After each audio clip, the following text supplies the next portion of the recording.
আল্লাহ তুই জুলুম হয়েছিল হুড়ুহুড়ি তো একবার এলাম ইসুম না আগলে আমার প্যান্টের নিসুম নষ্ট হইল নি। আল্লাহ ট্যাঙ্কি তো খালি করলাম, পানি গুন্দি পাবো শুষমু দে।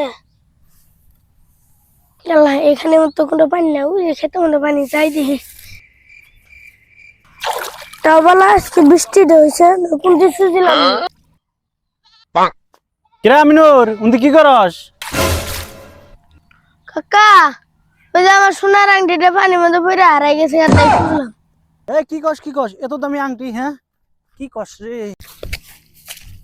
কুন্তি এবার গলা পানি বুলাইতেছে। কিরা আমিনুর তুই খুঁজস না? দূর হলে খোঁজার টাইম আছে, আমার বাবার কি কম আছে? কি মনে হচ্ছে আমি কি ফকির নির্বলা? মাত্র 10,000 টাকা দামে আংটি। যাই গেছে গা, আমি আংটিটা পাইলি 10,000 টাকার মালিক হম। শালা লুবি গোয়ালা পানির মধ্যে দেখি ওকে হাত পেটকিতেছে।